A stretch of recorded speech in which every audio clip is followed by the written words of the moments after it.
Muy buenos días, hermanos, Dios les bendiga. Es un gusto nuevamente estar con ustedes. Mi nombre es María del Carmen Quintero Sánchez y en esta ocasión vamos a estar compartiendo el estudio número 42 que lleva por título Perdonado para proclamar. Como verdad central tenemos que la visión de un Dios santo y de sí mismo como persona inflamaron el corazón del profeta con la misión de comunicar el mensaje del Señor. Pero antes de entrar, hermanos, vamos a hacer una oración para que Dios esté con nosotros. Padre bendito, en esta hora, Señor, nos ponemos en tus manos, Padre Santo, para que nos ayudes, Señor, a entender tu palabra, Señor, para que nos ayudes a saber, Padre, qué es lo que tú quieres comunicarnos, Padre. Es un estudio hermoso, Padre, por eso pedimos tu presencia, Señor, en este momento. Gracias, Padre, por este día que nos regala, Señor, porque tú preparas, Señor, el día, como dice el Salmo 118, 24. Este es el día que hizo el Señor. Nos gozaremos y nos alegraremos en él. Padre, permite que estemos alegres en este día, Señor. Gracias, Padre. Quédate con nosotros. En nombre de Cristo Jesús. Amén. Bueno, vamos a empezar, hermanos, viendo que aquí vamos a necesitar el material bíblico devocional que está en Jeremías 1, del 4 al 10. El material completo, el material bíblico, está en Isaías número 6. Este estudio lo vamos a dividir en 3 puntos y lo vamos a ir viendo poco a poco.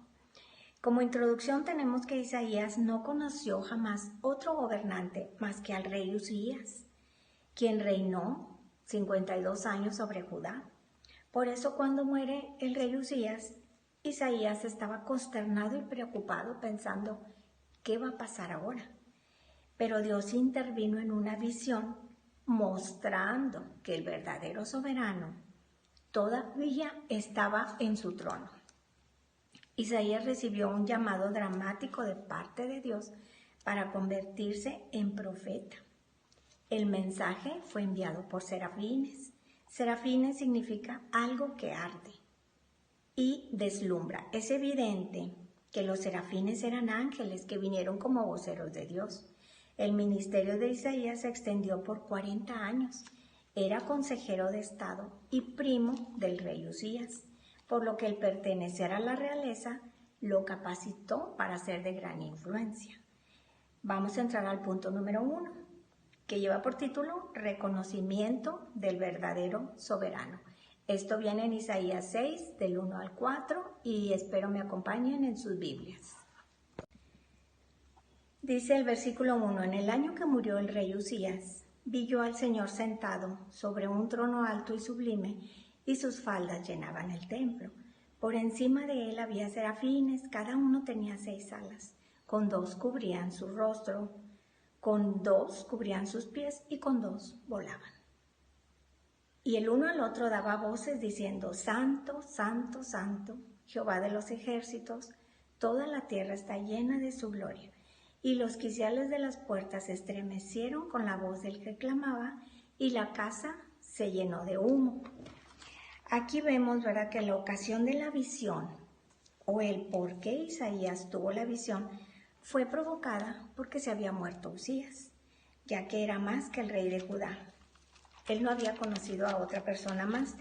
El joven Isaías había ido al templo en busca de consuelo, pero no esperaba lo que le iba a pasar. En una visión vio al Señor sentado sobre un trono alto y sublime. El verdadero y único soberano seguía reinando. Dios lo capacitó para percibir su majestad. Esto era lo que Isaías necesitaba saber y lo que nosotros debemos recordar, pues Dios sigue siendo soberano, Dios sigue reinando. Que no se nos olvide. El borde de sus vestiduras llenaba el templo. Esto entiende Isaías. Si la orilla del vestido del Señor llena el templo, su presencia no puede ser contenida. No hay cabida para ningún otro soberano en la presencia de Dios. En el versículo 2 vemos que por encima de él había serafines. Tenían 6 alas, son servidores. Cubren sus rostros en actitud de reverencia, porque dice con 2 cubrían sus rostros, con 2 cubrían sus pies. Esto era que estaban mostrando humildad. Y con 2 volaban. Esto era en actitud de servicio. El versículo número 3 decía: Santo, santo, santo es el Señor de los ejércitos, toda la tierra está llena de su gloria. La repetición hecha 3 veces demuestra la plenitud de la perfección divina, separada e independiente de la creación. También cantan los serafines el nombre del soberano Dios, el Señor de los ejércitos. La plenitud de toda la tierra es la revelación de su santidad, justicia y poder. En el versículo 4 vemos que los umbrales de las puertas se estremecieron con la voz del que proclamaba y el templo se llenó de humo. El efecto del cantar de alabanza es que empiezan a temblar los fundamentos del templo, del umbral del lugar, y se llena la casa de humo. El humo y la llenura, en ocasiones como esta, es revelación de la gloria de Dios, que lo llena todo. Vamos a entrar al punto número 2. Reconocimiento de culpa personal y nacional. Isaías 6, del 5 al 7. Versículo 5. Entonces dije: ay de mí, pues que soy muerto, porque siendo hombre de labios impuros y habitando en medio de un pueblo de labios impuros, mis ojos han visto al Rey, el Señor de los ejércitos. ¿Quién permanecerá en el lugar santo? Pues sabemos, como dice el Salmo 24, del 3 al 4, el limpio de manos y puro de corazón. Isaías sabe que no llena los requisitos divinos para estar en la presencia de Dios y piensa que está perdido. Debería estar como los serafines, pero no puede. No solo está consciente de su propio pecado, sino también reconoce la inmundicia de su nación, ya que todos en donde estaban viviendo, ¿verdad? Pues todos pecaban, ¿verdad? Igual que nosotros. El pueblo que Dios había escogido para ser su siervo tampoco es digno de alabarlo. ¿Por qué? Porque la mancha del pecado no permite alabar a Dios. Si seres puros como los serafines tienen que cubrir su rostro delante del Rey, ¿cuánto más este pueblo pecador? Versículos 6 al 7. Entonces voló hacia mí uno de los serafines, trayendo en su mano con unas tenazas un carbón encendido, y tocó con él mi boca, diciendo: he aquí, esto ha tocado tus labios. Tu culpa ha sido quitada y tu pecado ha sido perdonado. El tocar la boca de Isaías con el carbón encendido simbolizaba el hecho de que, habiendo sido ofrecido el sacrificio propiciatorio, sus pecados eran perdonados por Dios. El serafín le explicó a Isaías lo ocurrido. El pecado impedía su servicio a Dios.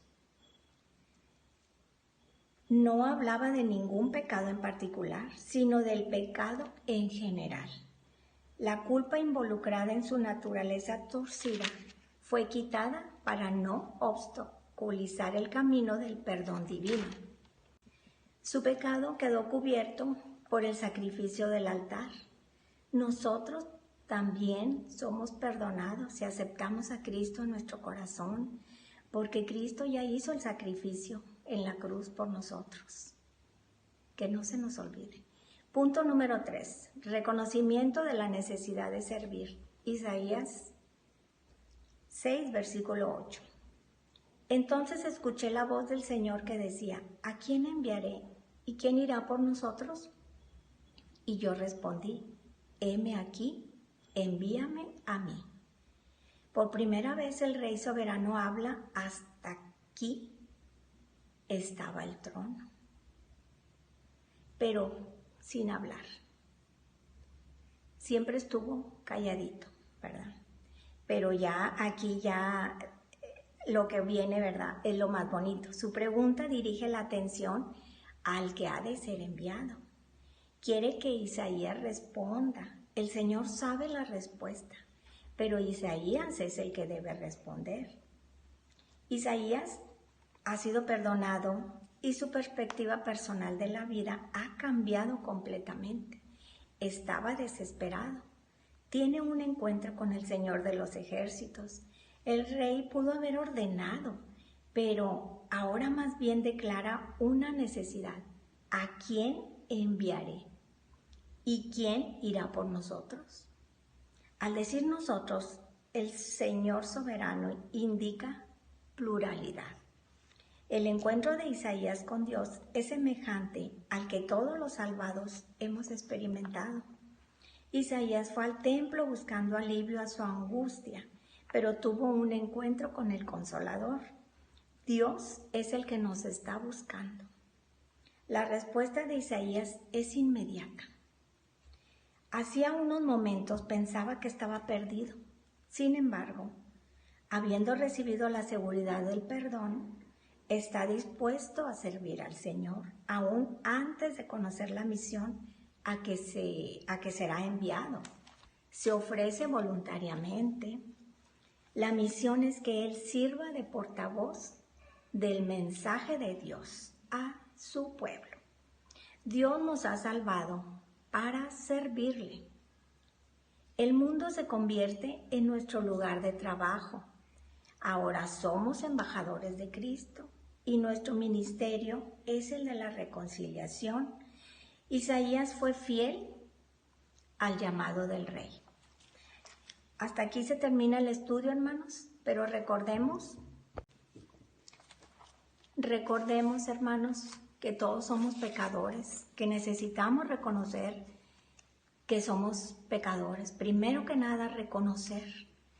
Luego, pedir perdón a Dios para que nos perdone y a ver si podemos decir, como dijo Isaías, cuando haya algún trabajo en una iglesia, en un estudio, que no nos escondamos, que podamos decir valientemente, heme aquí, envíame a mí.